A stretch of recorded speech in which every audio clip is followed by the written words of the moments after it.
Hello, and welcome to a very special episode of Trash Fire Tarot here on Pebblebrook Village. The title of this two-part mini-series is The Devil's Backbone, a title taken from a song by the band The Civil Wars that I felt kind of applied to the overall theme. So, before we talk about the American Civil War, we need to talk about the story America tells about itself. The American Civil War did not begin when the first cannon fired at Fort Sumter. It began much earlier inside the structure of the country itself. America was founded through indigenous land theft, forced removal, and genocide. Its wealth was built through the trafficking, sale, and enslavement of African people and their descendants. The nation declared liberty while constructing an entire legal system around deciding whose liberty counted. The contradiction was not a crack that appeared later, it was the backbone. And when we talk about authoritarianism in the United States, we often reach immediately to for comparisons to Germany in the 1930s, 1940s. Those comparisons can be useful, but they also make racial nationalism, forced removal, mass detention, tiered citizenship feel foreign to the American story. United States, rather, does not need to become another country in order to become dangerous or fascist. It only needs to return to its own archive, its own history. The closest historical comparison for the United States is the United States itself. The Civil War was the moment the country's founding contradictions could no longer be held together through compromises, court decisions, and carefully drawn borders. Liberty built upon captivity, democracy built upon exclusion, expansion through stolen land. The astrology does not create those contradictions. It shows us where pressure begins moving through the nervous system. Neptune dissolves the national story. Uranus destabilizes the material system beneath it. Gemini fractures the language through which the country understands itself. And Aries turns belief into action. Those patterns were active in the years, decades leading to the Civil War.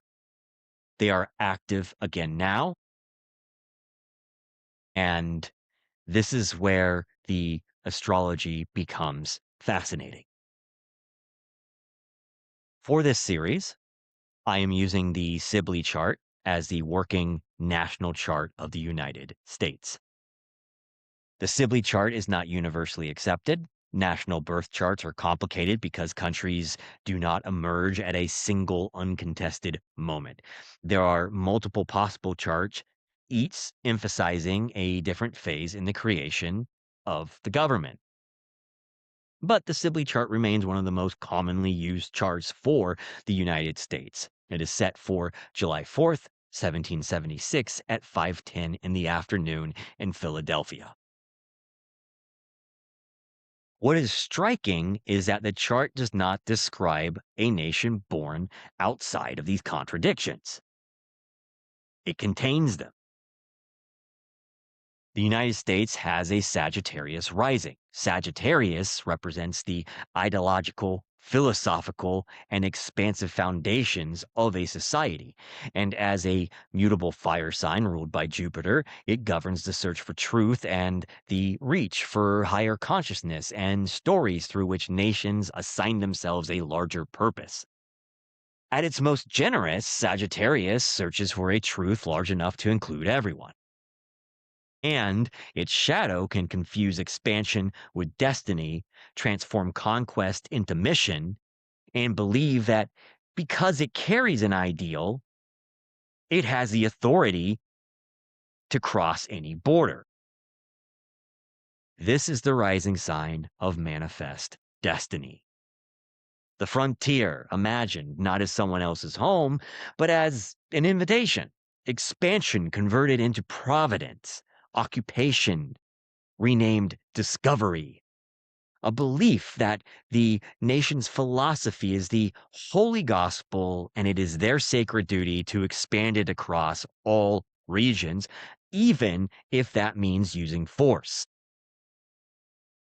This makes the chart ruler Jupiter, which in the Sibley chart is exalted in the sign of Cancer.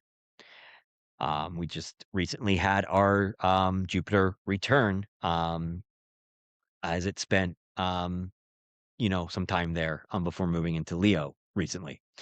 And that sounds at first like a portrait of American abundance, the belief that the nation is protected, that it can grow beyond every horizon, that there will always be more land, more resources, and another frontier waiting beyond the current border.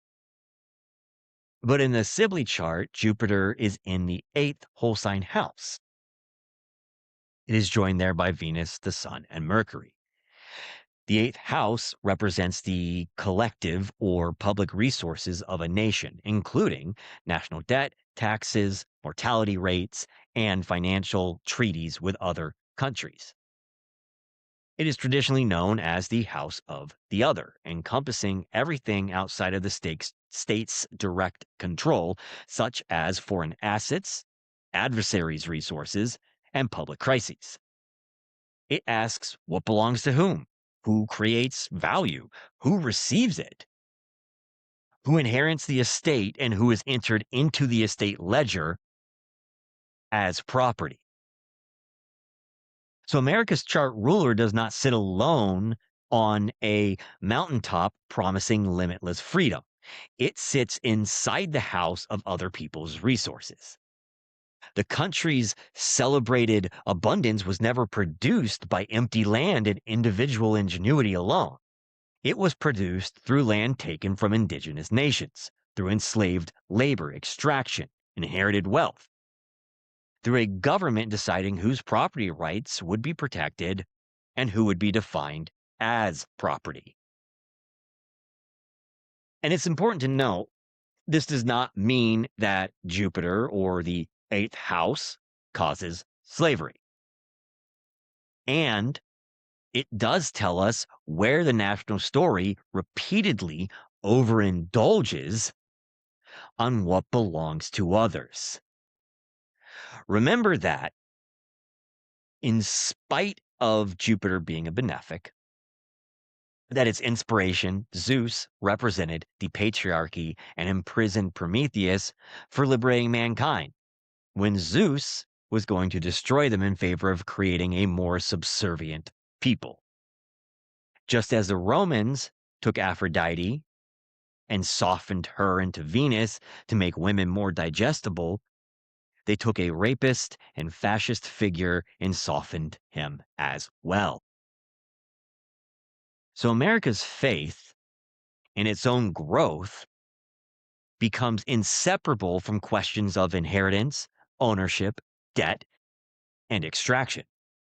The Cancer sun is also in the eighth house, with Cancer representing the general public, population at large, and the collective emotional state of a nation. It also governs domestic affairs, agriculture, and public welfare. It is the homeland. It is homeland security. And in the eighth, that security comes at the price of others' rights and property so long as it is for the greater good. America repeatedly imagines itself as a home, family, and refuge. But all those things have conditions and are not inclusive of all.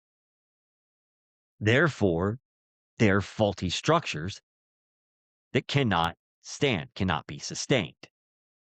America often presents violence as an act of protection. Land is seized to protect settlement. Borders are militarized to protect the homeland. Families are separated to protect the nation. Rights are restricted to protect order. The language is Cancerian. The machinery is the eighth house. And we saw this recently with homeland security and ice expansion, while Jupiter spent its return to the US's eighth house over the last couple years. The sun, um, in the Sibley chart, forms a close square from Cancer to Saturn in Libra. The American promise of liberty is born in tension with the institutions assigned to administer it. Saturn in Libra, which is exalted, builds laws, agreements, courts, and political systems. But a law can formalize injustice as efficiently as it formalizes justice. The nation's identity and its legal structure are locked in an argument from the beginning. The ideal says equality. The institution asks who qualifies, and the law begins making containers and cages. In Cancer, the Sibley chart also contains Mercury opposing Pluto in Capricorn. Mercury rules language, records, contracts, and declarations. Pluto, concentrated power, coercion, buried wealth, systems that preserve themselves by controlling what can be named, what can be extracted. America was born through a document and a declaration. Yet it was an argument written against imperial authority, but the national Mercury is already opposing Pluto. The words of liberty face ownership. And the document says equality, and the economic systems says property. Property is defined by the few. The national story promises universal rights, while political structures and posturing determines who is recognized fully as human. How can you start a document with a flourish of life, liberty, freedom for all, and then bury certain humans as being only a fifth? How can you build liberty and freedom on the blood of the land you stole it from? Mercury retrograde is especially appropriate here because the founding text never stops returning for revision. Such is its nature, and each generation reads the same words and asks, what are they supposed to mean? Were they a description of the country that existed? Clearly not. Were they a promise, an unfinished instruction to build to? The country has spent 250 plus years arguing with itself, a paradox in perpetuity. Then we have Mars and Gemini also having its return right now. America declared itself into existence during a war. Its Mars occupies a sign of speech, print, argument, commerce, roads, and information, and that Mars squares Neptune and Virgo. This is one of the signatures that we keep encountering. The message becomes a weapon. War justified through moral narrative, violence concealed inside administrative languages, political action guided by myth, rumor, ideology, and the conviction that history or God has chosen a side. America has never separated the battlefield from the story it tells about the battlefield. Military action is accompanied by declarations of liberation. Expansion and occupation are strange bedfellows that, for better or worse, determine what the nation calls security. And then we have the natal moon in Aquarius in the third whole sign house. The American public experiences itself through networks, newspapers, political movement, local communities, and shared information. The national mood moves through the communication system. This is a country that is constantly narrating itself to itself. Pamphlets, newspapers, radio, television, social media, podcasts, algorithms. There is a national identity crisis and refusal for accountability to the skeletons in our closet built into the foundation of what the United States is.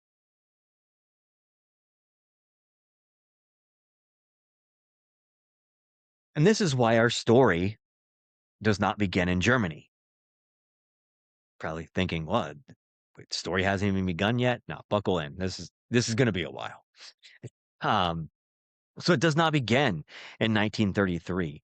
It does not even begin, like I said, at Fort Sumter. You could argue that it began in the 1820s, with the Missouri Compromise. You could argue that it started with the signing of the Declaration of Independence. You could argue that it started with the settlers coming here, right? It was all built up. The comparison we need is already there. It is written into American law, land, wealth, and mythology. So to understand what these transits may be carrying into the present, we first have to understand what they carried in the past.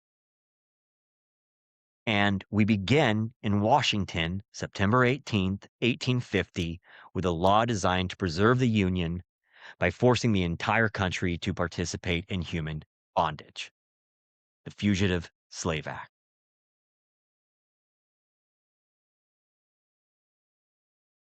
By the time Confederate artillery opened fire on April 12th, 1861, the United States had already spent more than a decade tearing itself apart over slavery, citizenship, territorial expansion, federal authority, and the basic question of what the word freedom was supposed to mean.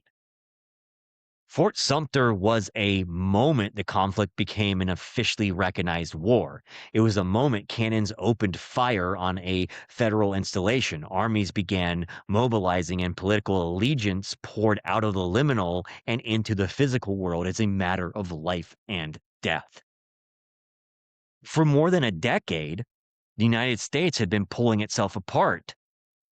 Whether it could expand slavery, whether enslaved people could escape it, whether black people could be citizens, whether the federal government could restrict it, and whether a political system built around compromise could survive a question that did not permit a moral compromise.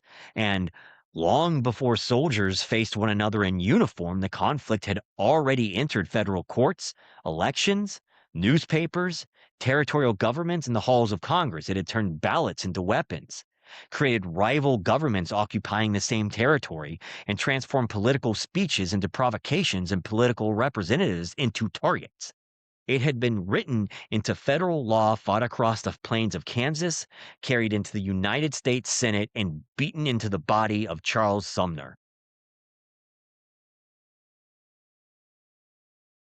So the Fugitive Slave Act.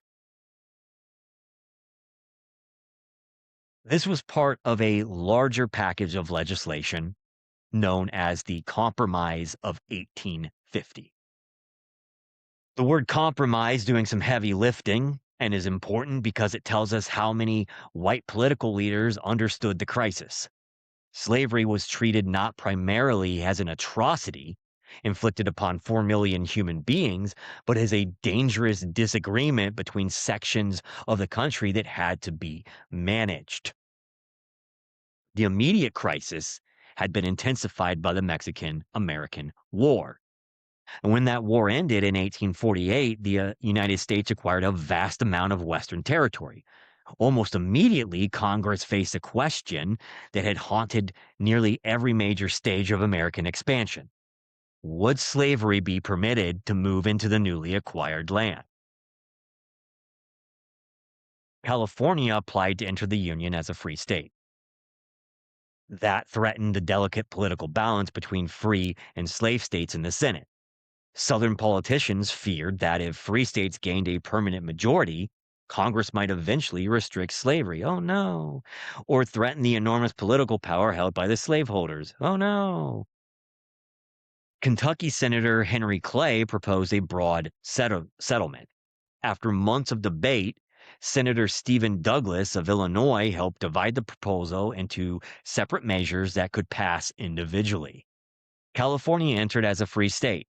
Territorial governments were created for Utah and New Mexico without an immediate federal prohibition on slavery. The boundary between Texas and New Mexico was settled. The slave trade was prohibited in Washington, D.C., although slavery itself remained legal there. And in return, slaveholding interests received a much stronger federal law for recovering people who had escaped slavery. And it was much deeper than that, even. And that law was signed on September 18th, 1850.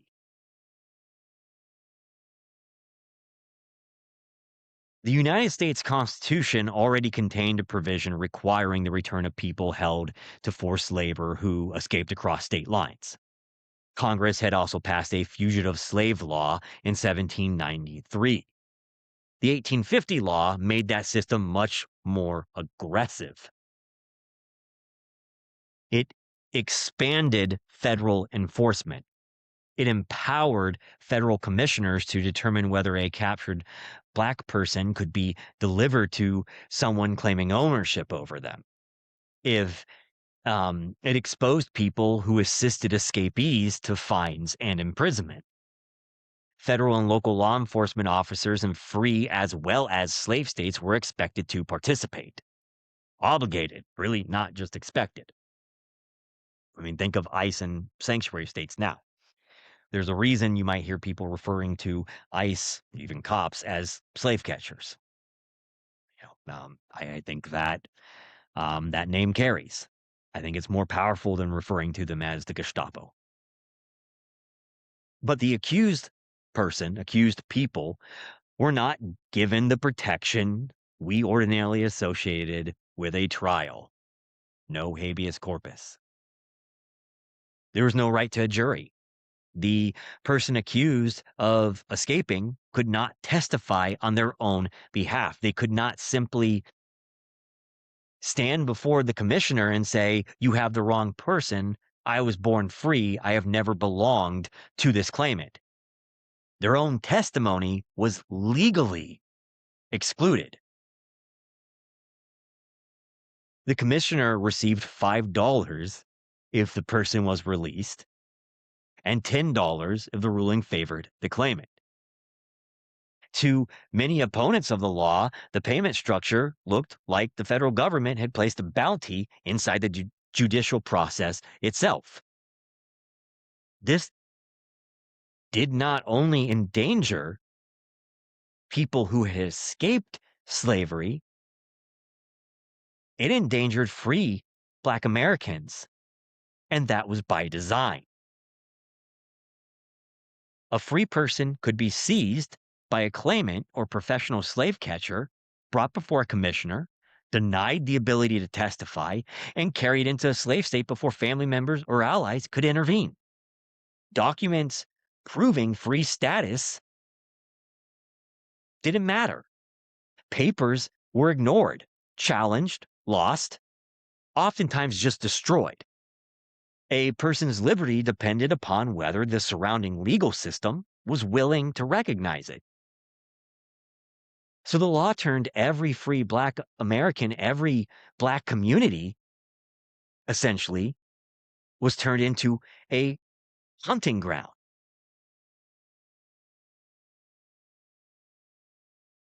So for many white Northerners, slavery had previously, to this point, been treated as a distant Southern problem. Very liberal, head in the sand mentality. I'm comfortable, so I'm going to leave well enough alone, right? They might dislike it. They might oppose its expansion, but they could imagine that responsibility for it belonged somewhere else within the South, within the 4 million enslaved themselves, within the halls of Congress, the Senate, the House, the president, right? They could scapegoat it, deny any culpability. The Fugitive Slave Act made that distance impossible to maintain. So a person could escape from Virginia, Maryland, Kentucky, Georgia, and arrive in a free state like Pennsylvania, Ohio, New York, Massachusetts. Yet the legal authority of the enslaver followed them. The state lines no longer mattered, and they did not end slavery's reach. That fragile containment had been breached. Federal marshals could enter northern communities. Local officials would be required to cooperate. Private citizens could be punished for providing shelter, food, or assistance. And again, just remember, we're talking about the 1850s, not 2026. Wink. The supposed division, right, between free soil and slave soil became far less meaningful when the federal government could carry slavery's enforcement directly into a free state. The states' rights were being ignored, essentially. In other words, the law had nationalized the protection of slavery. Without voting to do so, it had found a loophole, a workaround. It told residents of free states that remaining passive was no longer an option. They could participate in the recovery of fugitives or resist the law. There technically is a third option. They could attempt to look away while it was enforced around them, even though they're supposed to be free states. But if you're looking away, if you're putting your head in the sand, you're siding with enforcement. Neutrality was becoming harder to claim because of that. The law provoked rescues, riots, organized resistance in communities including Boston and Syracuse, Milwaukee.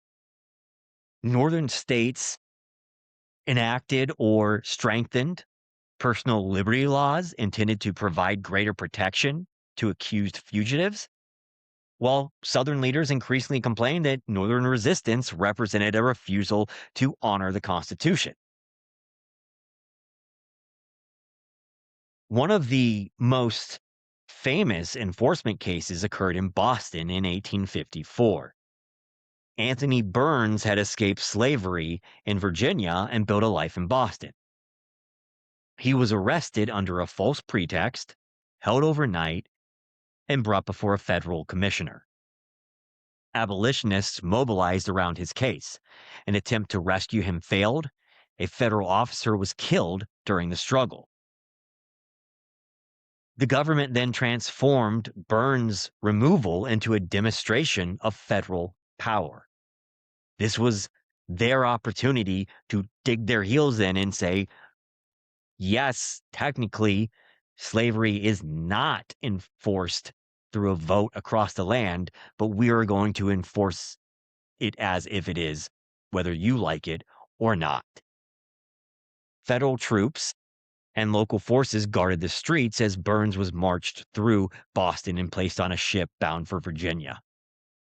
Buildings along the route were draped in mourning. Protesters gathered to witness a man being carried from a state that called itself free back into slavery. Despite conflicting testimony, the commissioner ruled against Burns. No surprise there. He was eventually purchased and freed through money raised by supporters, but the political damage had already been done. The spectacle had already been pulled off. Think of Abreu Garcia. It ended up coming home and being free, but the administration's spectacle still sent a message. And in the case of the Burns case, it demonstrated that the federal government was willing to use military force in a northern city to protect a slaveholder's claim to another human being. For some Northerners, the Fugitive Slave Act did what decades of abolitionist argument had not.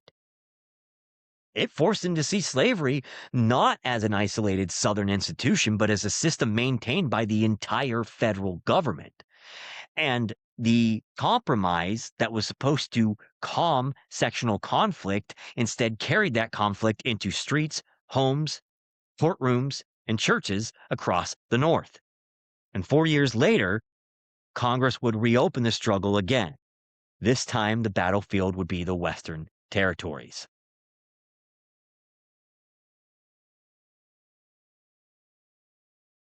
In January 1854, Senator Stephen Douglas introduced legislation to organize the enormous territory west of Missouri and Iowa. Douglas had practical and political reasons for wanting the territory formally organized. Settlers were already moving west. A territorial government would help establish courts, roads, land administration, and political institutions. Douglas was also an enthusiastic supporter of a transcontinental railroad. He wanted a northern route connected to Chicago, but railroads could not easily be constructed through territory that had not yet been politically organized. There was a problem. Most of the land Douglas wanted to organize lay north of latitude 36 degrees and 30 minutes, which under the Missouri Compromise of 1820, slavery had been prohibited in the Louisiana Purchase north of that line, with the exception of Missouri itself. So, for more than 3 decades, that line had functioned as one of the country's major political firebreaks. It did not resolve the moral question of slavery, but it established a geographical restriction on its western expansion. Southern senators were unwilling to support Douglas's territorial bill unless that restriction was removed. Missouri Senator David Atchison and his allies demanded that the legislation explicitly repeal the Missouri Compromise. Douglas agreed. He reportedly understood exactly what he was unleashing. He warned that the change would raise a hell of a storm.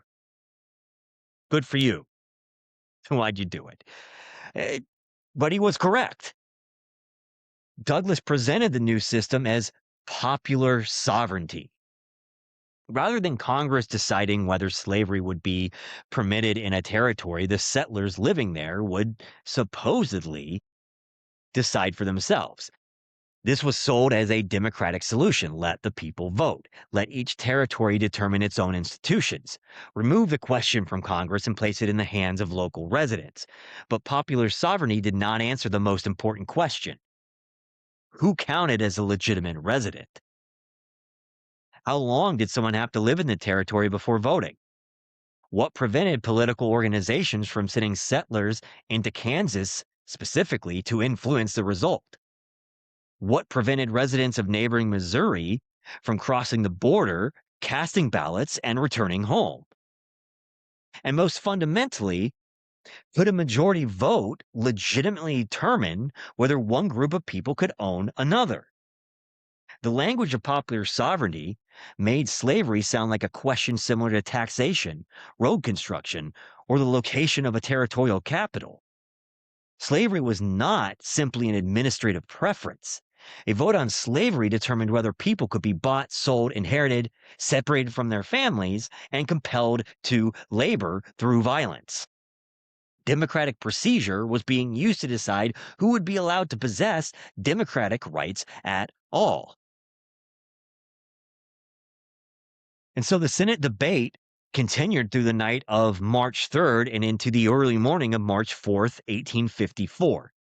At approximately 5 a.m. in the morning, the Senate passed the bill by a vote of 37 to 14. The House approved it on May 22nd. President Franklin Pierce signed the Kansas-Nebraska Act into law on May 30th, 1854. The law created the territories of Kansas and Nebraska, repealed the Missouri Compromise restrictions, and opened the future of slavery in those territories to popular sovereignty. The consequences spread far beyond Kansas. The Whig Party, already weakened by internal conflict over slavery, began to collapse. The new Republican Party emerged from a coalition of former Whigs, Free Soilers, anti-slavery Democrats, and abolitionists, united primarily to opposition to slavery's expansion into the territories. It is important to note that still a great deal, many of these white people weren't concerned about the 4 million in bondage. They were just concerned about it spreading. I think that's important to discern here. Um, so the old political system had depended upon national parties containing both northern and southern wings. Kansas, Nebraska began tearing those coalitions apart. A bill intended to organize territory was reorganizing the entire political identity of the country. And in Kansas itself, popular sovereignty became a competition for to physically occupy the land in sort of this race for Kansas. Both pro-slavery and anti-slavery forces understood that the vote would be shaped by settlement. If enough pro-slavery settlers moved into Kansas, they could create a slave state. If enough anti-slavery settlers arrived, they could prevent slavery from taking root. Organizations in the North helped finance and coordinate the migration. The most famous was the New England Immigrant Aid Company, which assisted anti-slavery settlers moving west. These settlers helped establish towns including Lawrence and Topeka. Pro Pro-slavery settlers, racists, so much easier to say than pro-slavery, racist settlers and organizers moved west from Missouri and other southern states. Towns such as Atchison and Leavenworth became strongholds of pro-slavery politics. These categories were not always simple. A free stater was not necessarily an abolitionist. Some free staters opposed slavery because they believed it degraded free white labor or because they did not want to compete economically with enslaved labor. Some supported a free Kansas while also opposing black migration or black citizenship. Abolitionists went further. They regarded slavery itself as a moral evil that should be destroyed. Rightfully so. Pro-slavery settlers, free staters, and abolitionists occupied the same territory, but they did not share the same vision of what freedom meant or who should receive it. The Kansas Territory held its first election on November 29th, 1854, to select a territorial delegate to Congress. Large numbers of Missourians crossed into Kansas to vote for the pro-slavery candidate John Whitfield. The National Park Service estimates that 1,729 of the 2,833 votes cast were illegal. Imagine that, racists voting illegally. Whitfield was nevertheless certified as the winner. The same strategy was used during the election for the territorial legislation on March 30th, 1855. Armed groups crossed the border from Missouri. They intimidated election officials, threatened anti-slavery voters, and cast ballots despite not residing in Kansas. Governor Andrew Reeder invalidated results only in districts where formal protest had been filed. New elections were held in those districts, but when the legislature assembled, it removed several of the newly elected Free State members and restored the pro-slavery candidates chosen during the fraudulent March vote. Free State settlers began referring to it as the bogus legislator.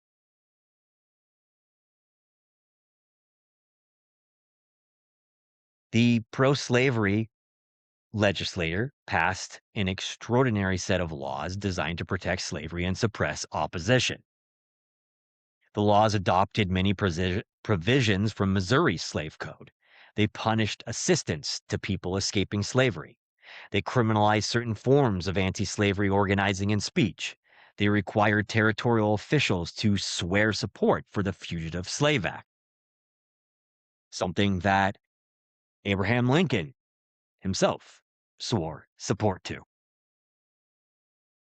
The legislature did not merely create a legal framework in which slavery might someday exist. It attempted to criminalize the political movement opposing slavery. Free state settlers therefore faced a fundamental question. Were they obligated to obey a government they believed had been installed through invasion and fraud? And many decided they were not. They organized their own political movement and began constructing a rival government. Delegates met in Topeka in the autumn of 1855 and drafted a constitution prohibiting slavery. Elections were held under this free state framework, and settlers selected their own governor and legislature. The federally recognized pro-slavery government operated from Lecompton. The rival free state government operated from Topeka. Kansas now contained two governments, each claiming legitimacy and each regarding the other as unlawful.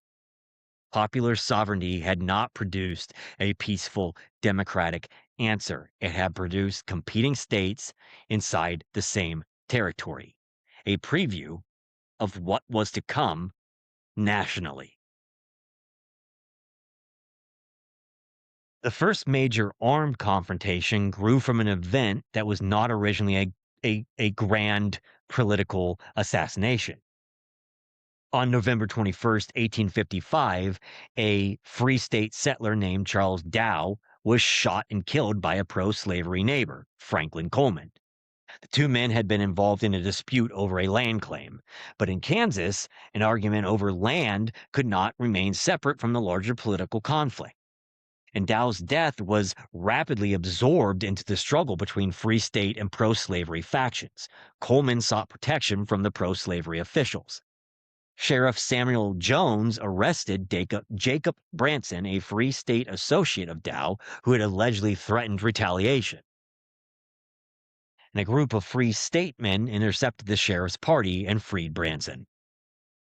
That rescue was treated, of course, as a rebellion against the territorial government. Sheriff Jones called for assistance, and Territorial Governor Wilson Shannon summoned the militia. But the force that gathered around Lawrence included hundreds of armed men from Missouri. Lawrence prepared for an attack. Free State defenders built fortifications and organized their own militias. John Brown, and several of his sons joined the defense. For approximately a week, opposing armed forces faced one another around the town. A full assault was ultimately avoided when negotiators reached a truce, but the standoff demonstrated how quickly a local dispute could activate a much larger machinery. A killing led to an arrest. The arrest led to a rescue. The rescue became an alleged insurrection. The alleged insurrection brought an army across the border. Kansas had developed a political ecosystem in which nearly any event could become a cause for military mobilization. The truce did not settle the conflict, it postponed it. And by the spring of 1856, both sides were preparing for another confrontation. In May of 1856 is one of the most important months in the entire road to the Civil War. Within less than 1 week, violence moved through Kansas and Washington in a chain of action and retaliation. A senator denounced what was happening in Kansas. A pro-slavery force attacked Lawrence. A congressman beat the senator inside the Capitol. John Brown and his followers killed 5 pro-slavery men from Pottawatomie Creek. And these were not isolated incidents. They were different fronts of the same national conflict. So now we go back to Massachusetts in tandem with what's going on in Kansas. Charles Sumner was a senator from Massachusetts. I guess we go back to Washington, to D.C. And Charles Sumner was one of the country's most uncompromising anti-slavery politicians, made a name for himself as such. He was highly educated, physically imposing, and famous for speeches built from history, classical references, moral argument, and personal invective. Sumner did not believe Kansas was experiencing ordinary political unrest. He believed the territory was being subjected to an organized campaign by slaveholding interests supported by the Pierce administration and protected by the Democratic Party. And on May 19th, 1856, Sumner rose in the old Senate chamber to deliver a speech he called the crime against Kansas. The temperature reportedly reached 90 degrees. The chamber was crowded. Sumner began speaking at 1 o'clock in the afternoon. He had spent months preparing. He wrote the speech out by hand, memorized it, and arranged for an advance printed edition that ran more than 100 pages. He spoke for approximately 5 hours over May 19th into May 20th. Sumner's argument was that the violence was electoral fraud in Kansas, or that the violence and electoral fraud in Kansas were not accidental. They were predictable consequences of the Kansas-Nebraska Act.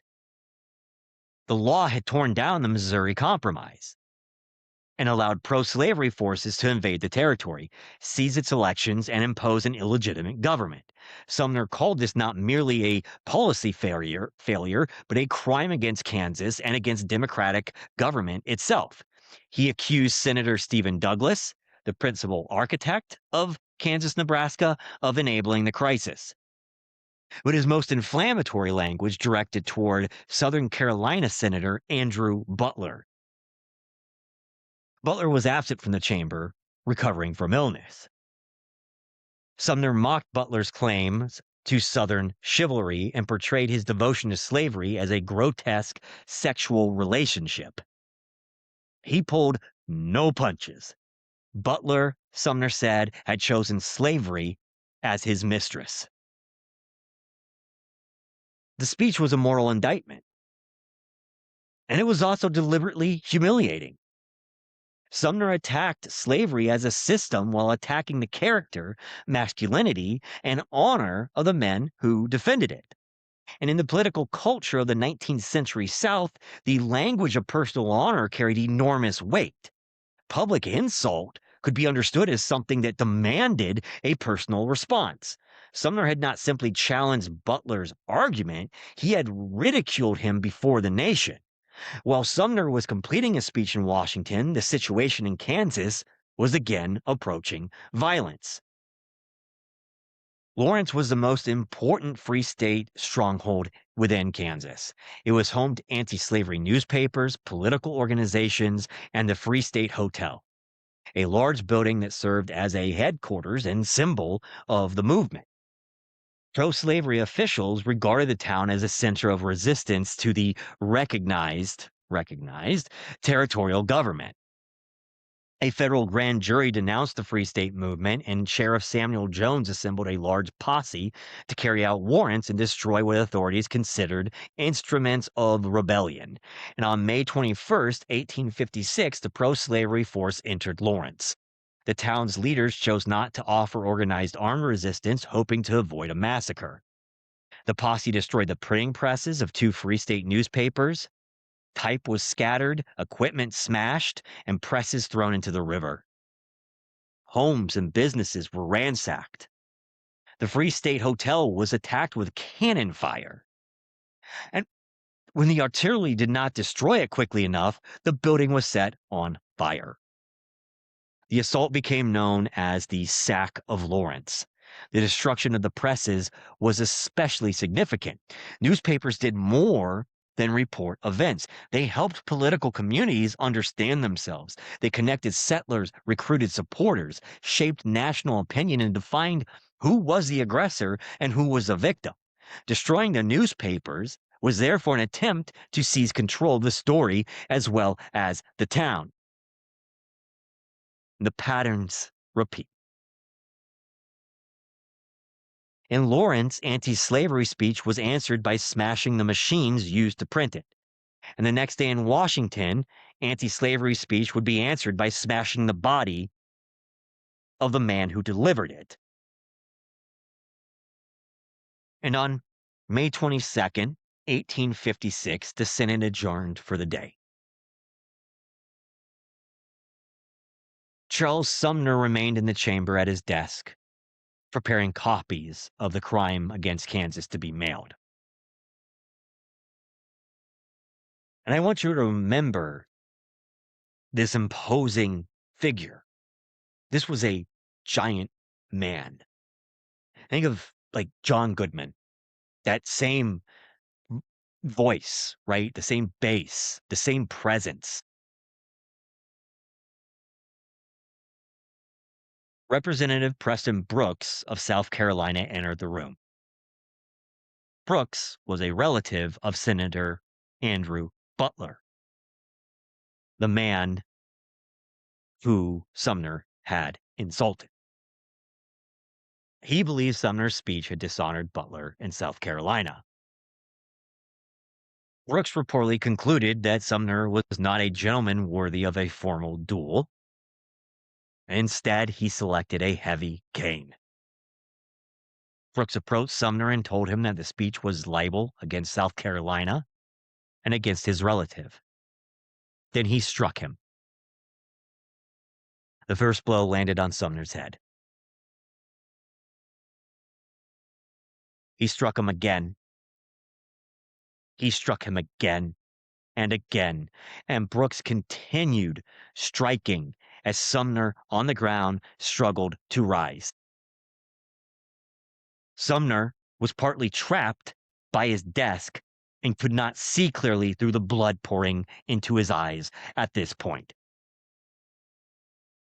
This massive man eventually tore the desk from its fastenings and staggered into the aisle, but Brooks followed him, beating him across the head and shoulders until the cane broke. The assault lasted roughly a minute.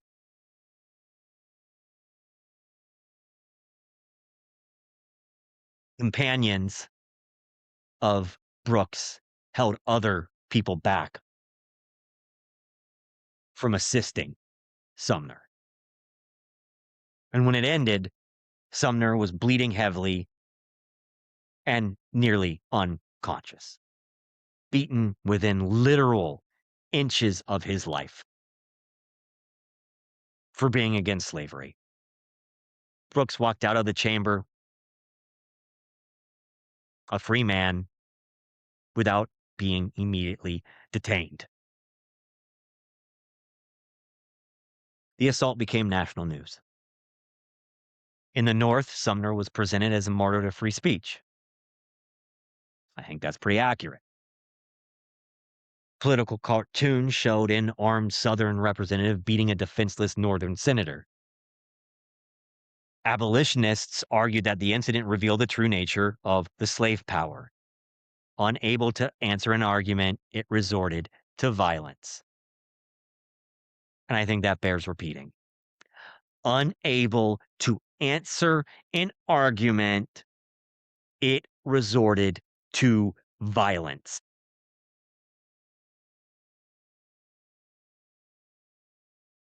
Sumner's vacant Senate seat became a political symbol. Massachusetts continued to re-elect him while he recovered, leaving the chair empty as a visible indictment. While in the South, Brooks was celebrated. Supporters praised him for defending family and regional honor. Replacement canes were sent to him. The attack the Northerners interpreted as proof of violence was understood by many Southern admirers as justified punishment.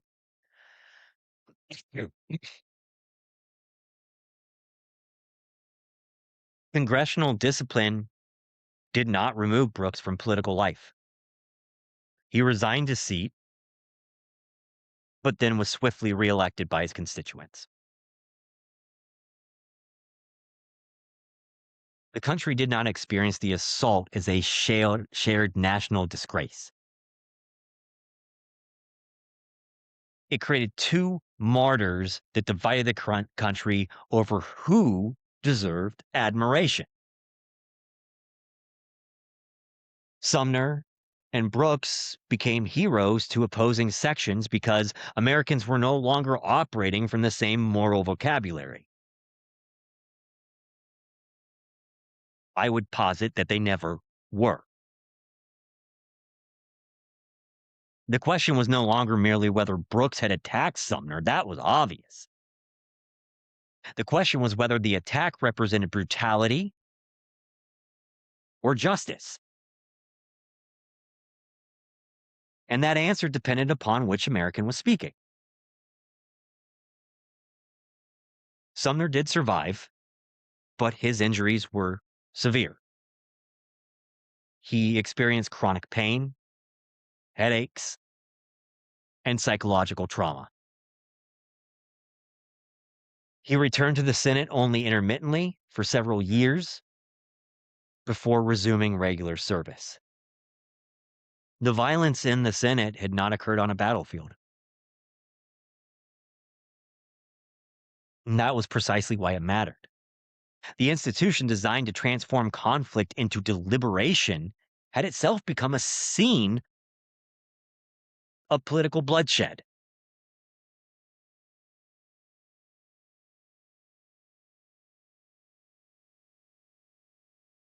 Meanwhile, back in Kansas, news of the sack of Lawrence reached John Brown.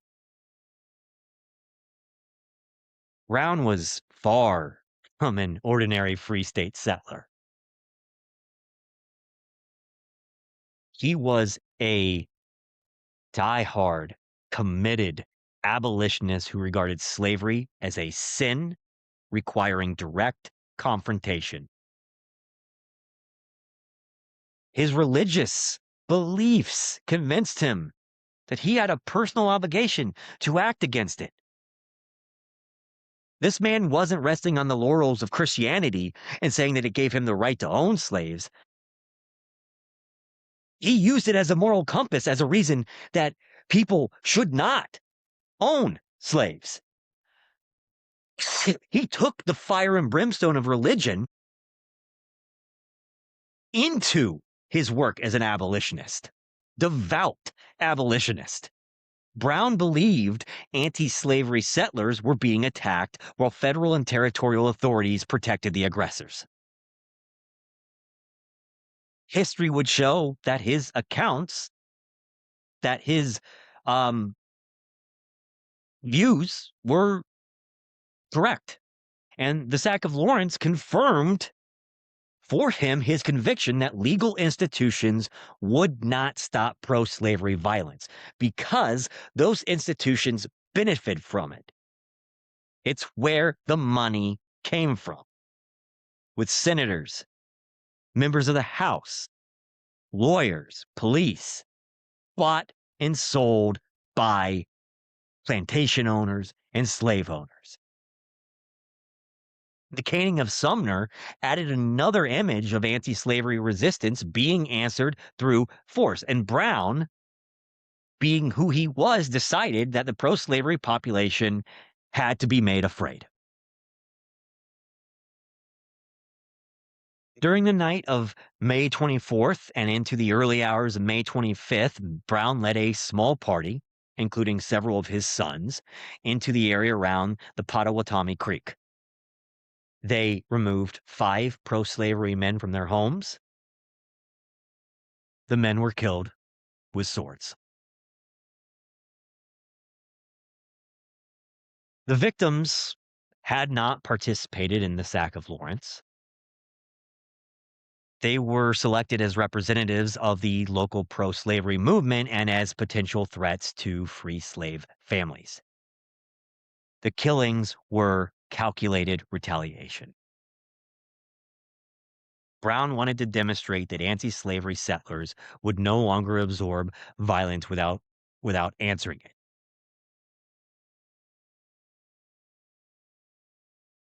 The caning of Sumner was viewed by a great many as necessary, heroic, defending the South. Guy beaten over the head for just over a minute, bleeding profusely from the wounds, was celebrated.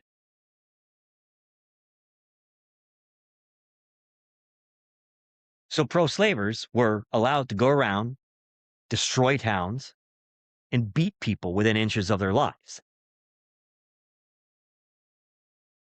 Brown's actions were viewed differently.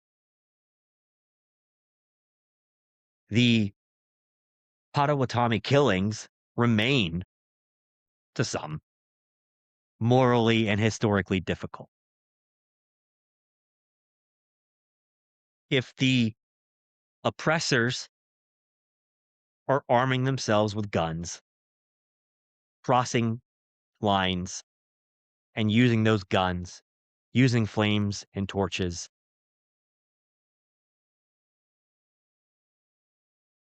you're expected just to roll over and die.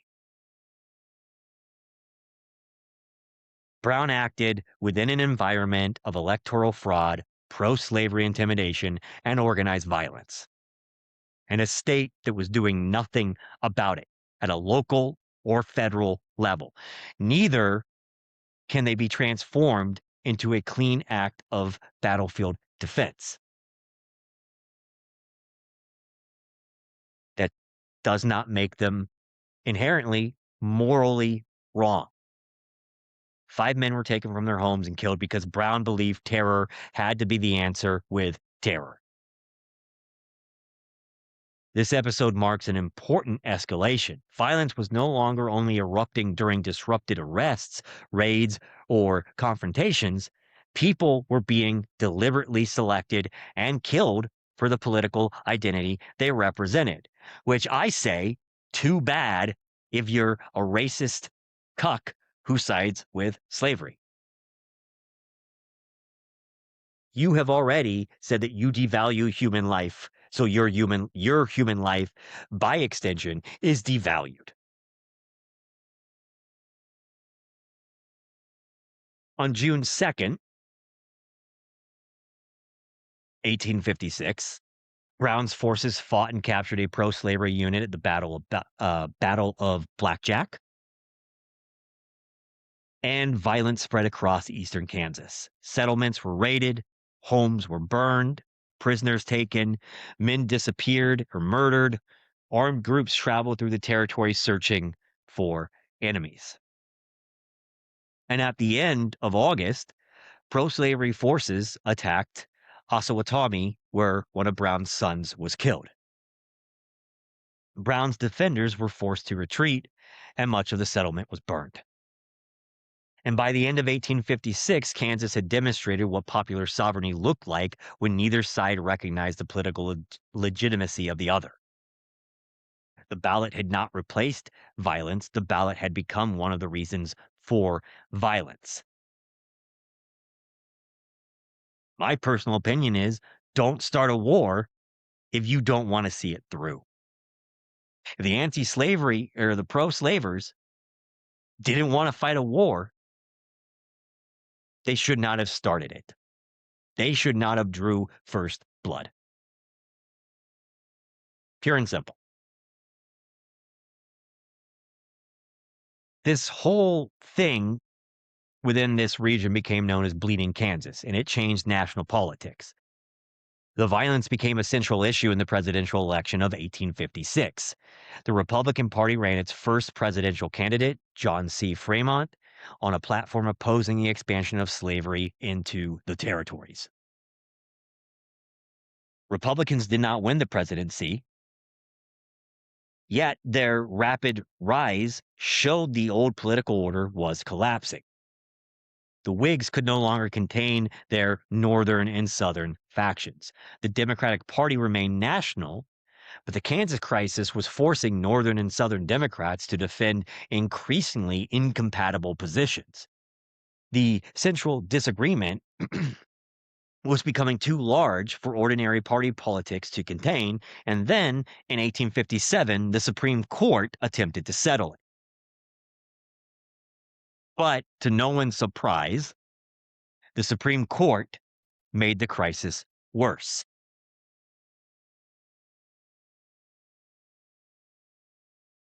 Dred Scott versus Sanford. We talk about the illegitimate Supreme Court like it's a new thing. its illegitimacy goes back a long way. So who's Dred Scott? Dred Scott was an enslaved man who had been taken by his enslaver, Army Surgeon John Emerson, from Missouri into places where slavery was legally prohibited. Scott lived at Rock Island in the Free State of Illinois. He then later lived at Fort Snelling in Wisconsin Territory, in a land where slavery had been prohibited by the Missouri Compromise. And at Fort Snelling, Dred Scott married Harriet Robinson, an enslaved woman who also became part of the Emerson household. They had children. After returning to Missouri, Dred and Harriet Scott filed separate lawsuits for their freedom in 1846. Their argument drew upon a long history of freedom. Residents in free territory had residency in free territory had made them free, and returning to Missouri should not erase that freedom. Makes sense. Their case moved through the court system for more than a decade.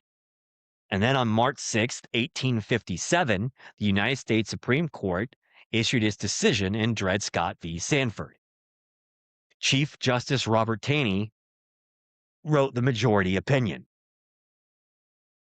The court ruled that Scott could not sue in federal court because Black Americans descended from enslaved Africans were not citizens within the meaning of the United States Constitution. The decision went further, for the court also ruled that Congress lacked the constitutional authority to prohibit slavery in federal territories, which meant the Missouri Compromise had been unconstitutional. So the court treated enslaved people as property protected by constitutional rights and argued that the federal government could not simply deprive slaveholders, boo-hoo, of that property because they entered a federal territory. And the whole point of the Constitution, Declaration of Independence, the Bill of Rights starts to unravel.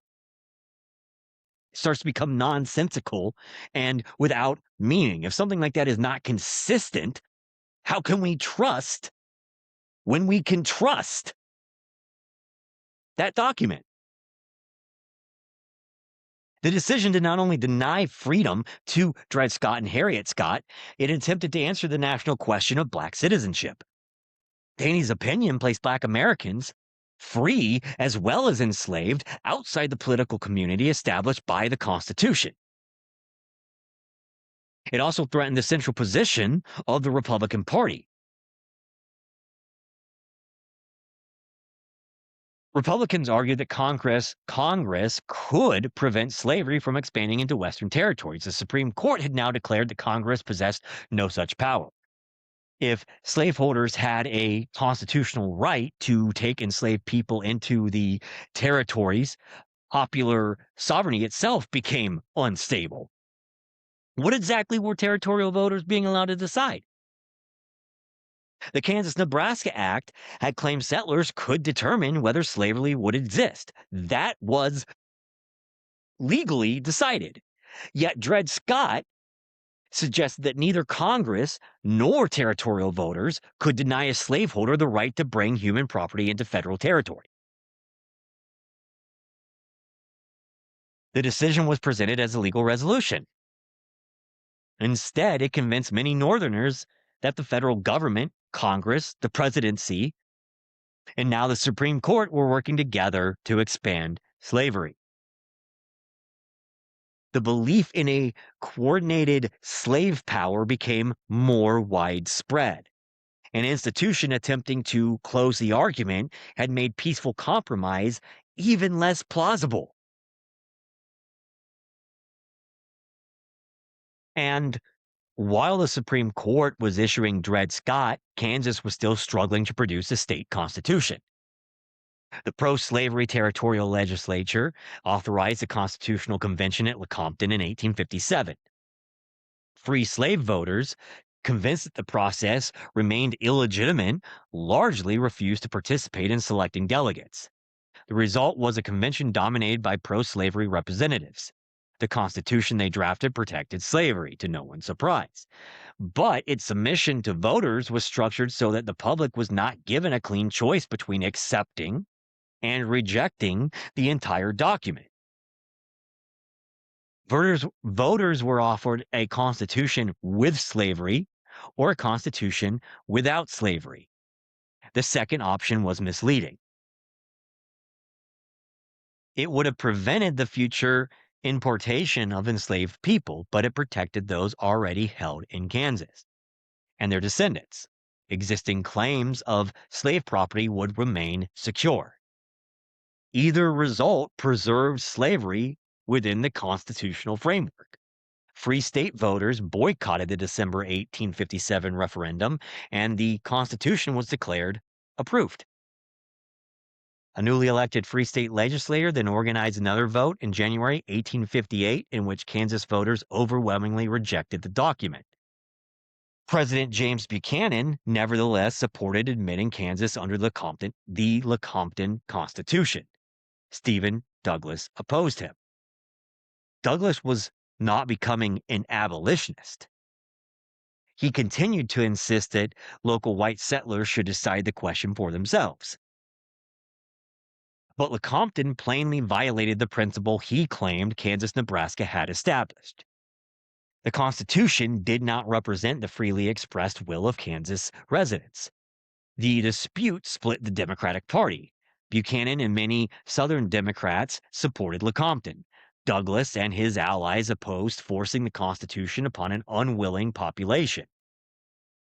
The law designed to remove slavery from national politics was now breaking apart the only major political party still operating across both North and South.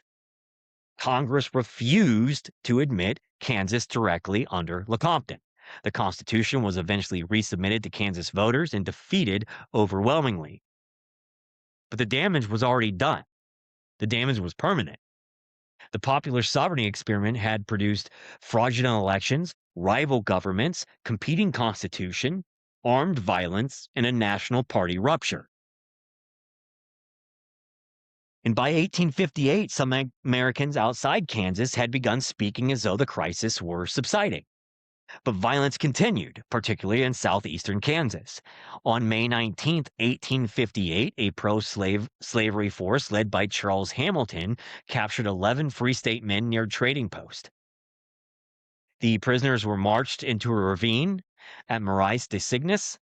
They were lined up and shot. 5 were killed, 5 were wounded. And this was not viewed with the same weight that the John Brown killings were. Of course it wasn't.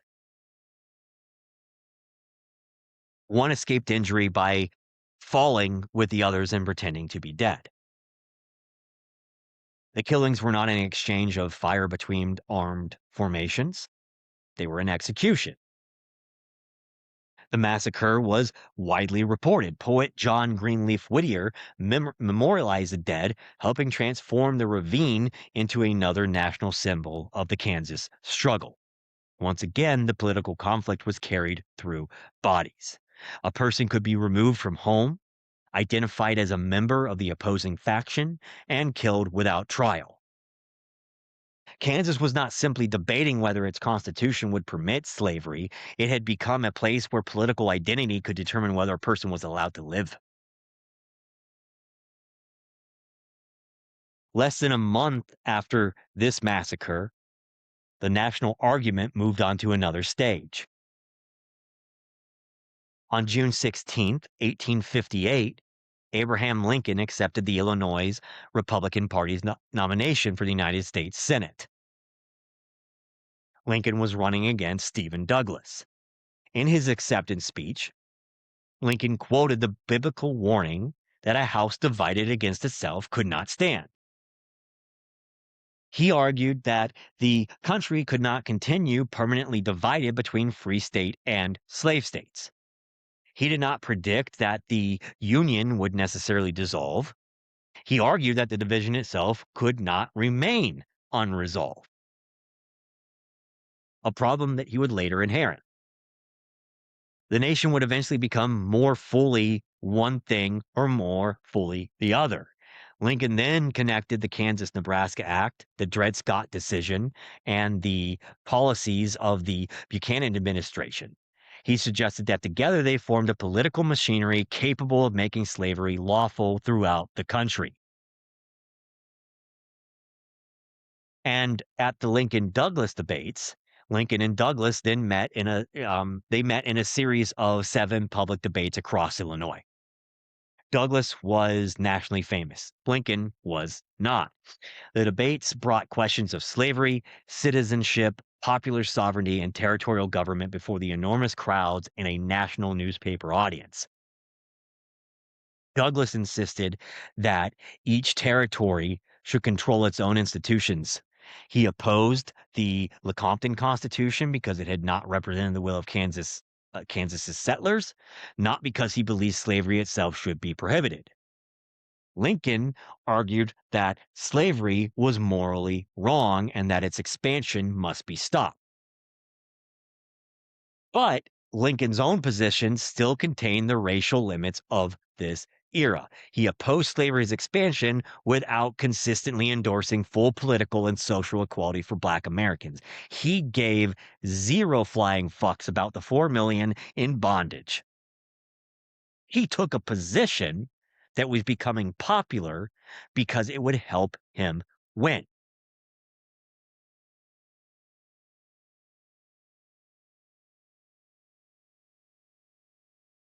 The debates, therefore, did not present a simple contest between modern equality and white supremacy. They revealed different approaches to a system both men understood would shape the future of the country, that continue to shape the country. Douglas won re-election to the Senate because senators were still chosen by state legislators. Lincoln lost the office but gained a national reputation. The speeches were collected and published, helping establish him as a leading Republican voice before the presidential election of 1860. The political conflict was moving toward a presidential election. John Brown, however, was moving towards other things. So post Bleeding Kansas and those massacres, those acts of violence, not from John Brown himself, focusing more on the slavers, right? There was violence, of course, from both sides, but again, I don't advocate violence. I don't condone violence necessarily, but I'm also not a pacifist. And then the oppressor is carrying guns and shooting people in the back. Again, what are you supposed to do? Roll over and take it? Roll over and die? I think not. John Brown left Kansas with a growing conviction that small defensive actions would never be enough. Slavery was protected by state governments, federal law, the courts, and at this point, military force. So Brown concluded that it would have to be attacked directly. He began developing a plan to seize weapons and establish a base from which enslaved people could escape, organize, and fight. He chose Harper's Ferry, Virginia. The town sat at the meeting of the Potomac and the Shenandoah rivers. It contained a federal armory and arsenal holding thousands of weapons. Brown hoped to seize those weapons and distribute them to enslaved Americans. He envisioned a growing liberation movement operating through the Appalachian Mountains, striking slaveholding communities, freeing enslaved families, and gradually weakening slavery's ability to survive. It was an audacious plan. It also depended upon assumptions Brown had no reliable way to test.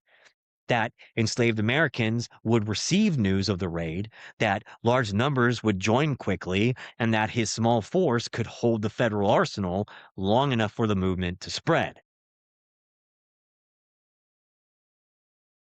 On the night of October 16th, 1859, Brown led 21 men into Harper's Ferry.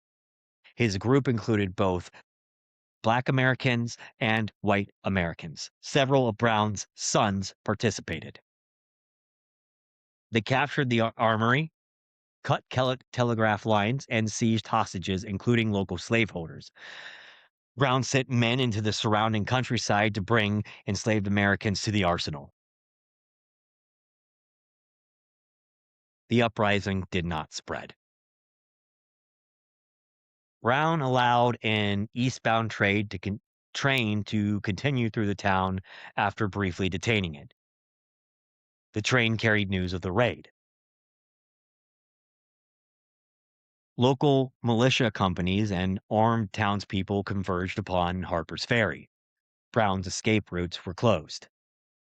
And by the afternoon of October 17th, most of the hostages had been freed, and Brown's surviving force had been pushed to a small brick fire engine house.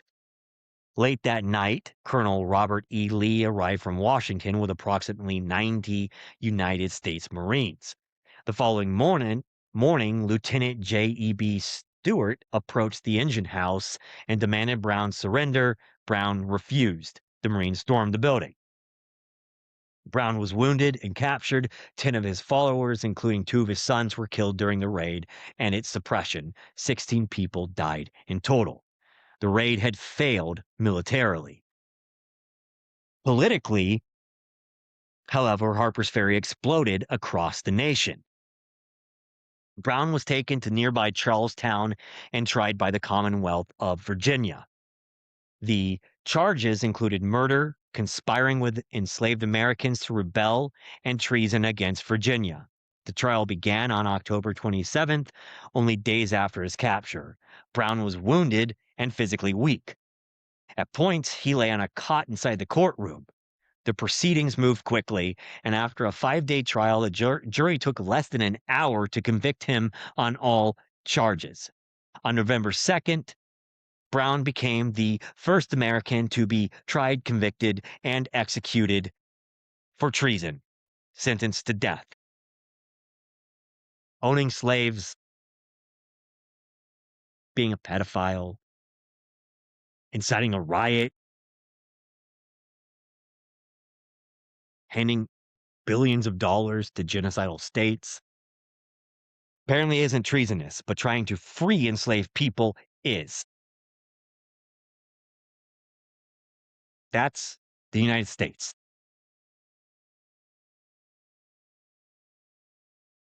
Brown's conduct during the trial changed his national image.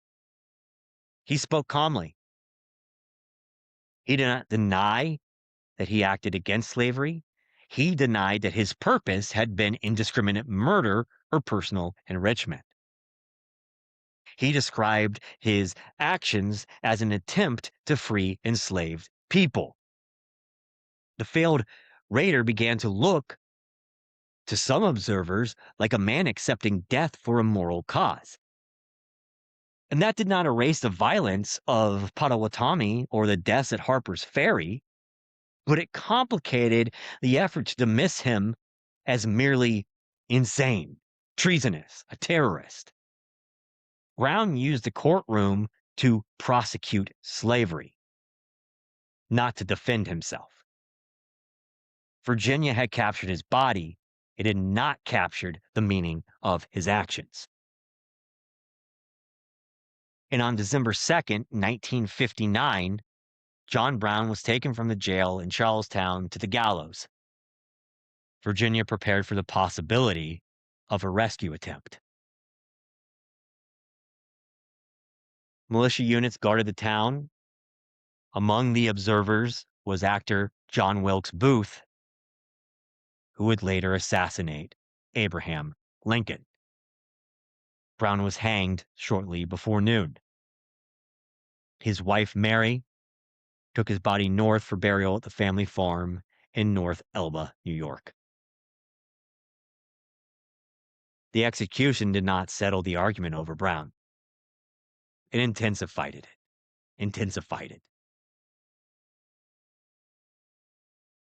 And across much of the white South, Harper's Ferry was viewed as proof that abolitionism naturally led to slave insurrection and racial violence. Brown had attacked a federal arsenal in Virginia. He had attempted to arm enslaved Americans. He had received financial assistance from Northern abolitionists. Southern newspapers and politicians asked how many other John Browns were being funded or protected in the North. Could Southern communities trust a federal government that might one day fall under the control of Brown's sympathizers? Could slaveholders remain in a union where a growing political movement described their social order as a crime? Because it was. And look, they knew that. They were fully aware of that. The slave catchers and the slaveholders today know that. The human traffickers today know that.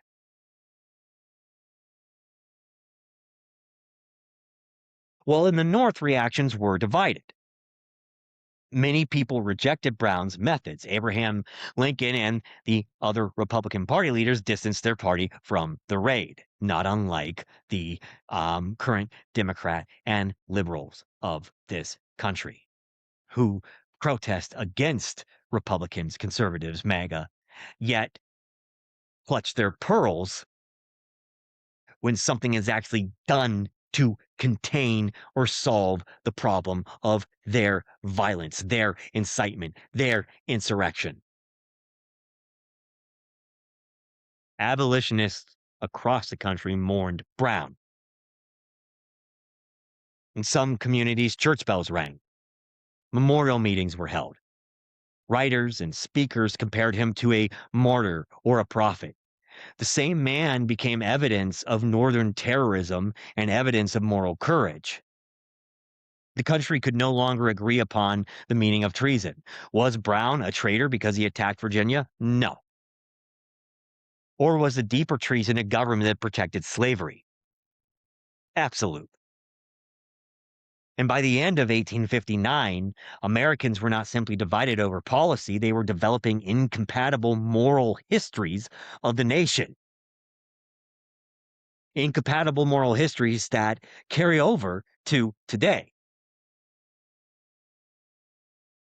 And with the presidential election of 1860, it took place inside this atmosphere of distrust. The Democratic Party fractured. Northern Democrats nominated Stephen Douglas. Southern Democrats nominated John C. Breckinridge. The Constitutional Union Party nominated John Bell and attempted to avoid a direct confrontation over slavery by emphasizing preservation of the Union. The Republican Party nominated Abraham Lincoln. Lincoln opposed the expansion of slavery into territories, but he did not campaign on immediate federal abolition within states where slavery already existed. So fuck him. For many slaveholding leaders, the distinction was not reassuring. If slavery could not expand, its political power would eventually weaken.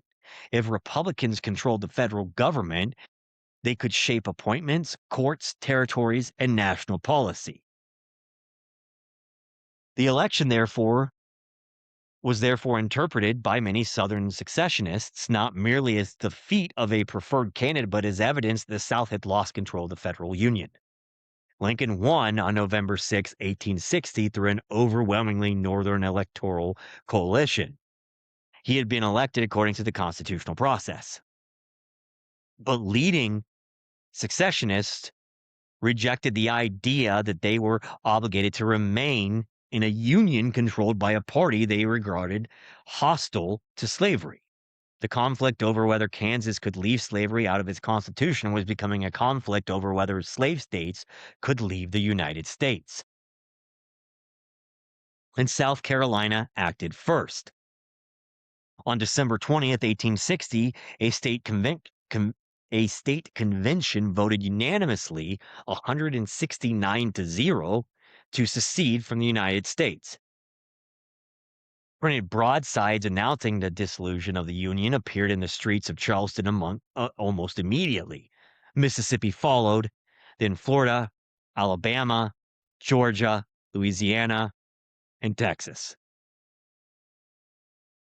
By February 1861, representatives from the seceded states assembled in Montgomery, Alabama, and formed the Confederate States of America. Jefferson Davis was selected as provisional president.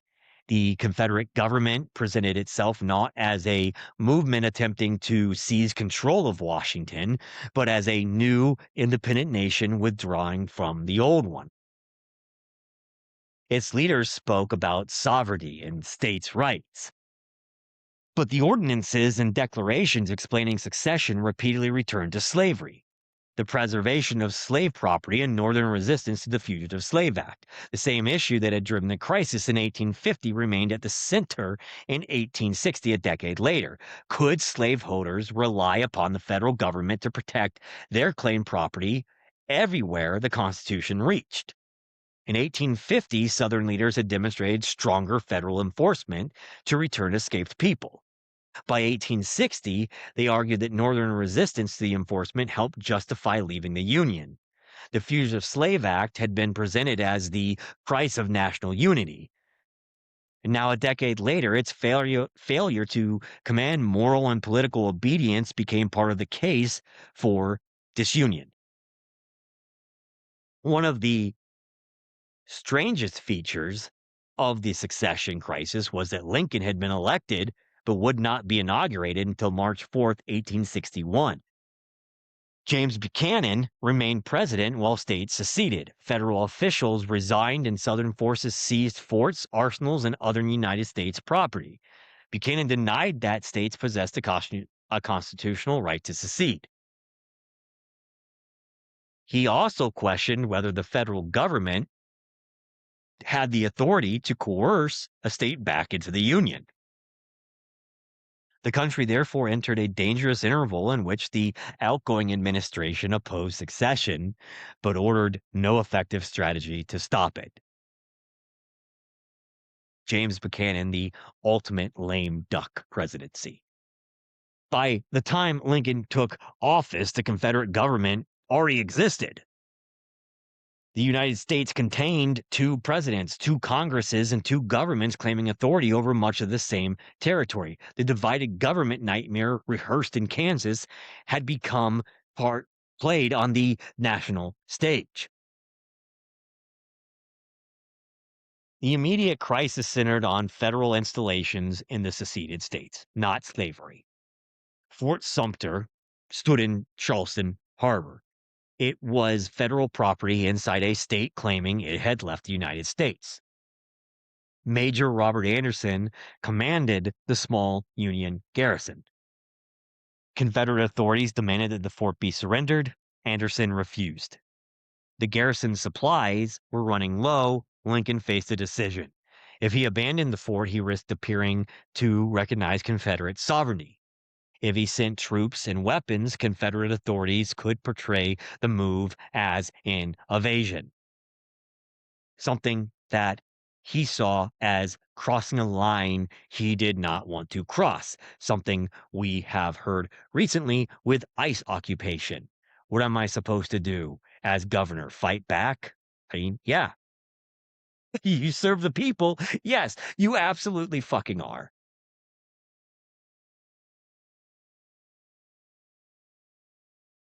Lincoln chose to send provisions.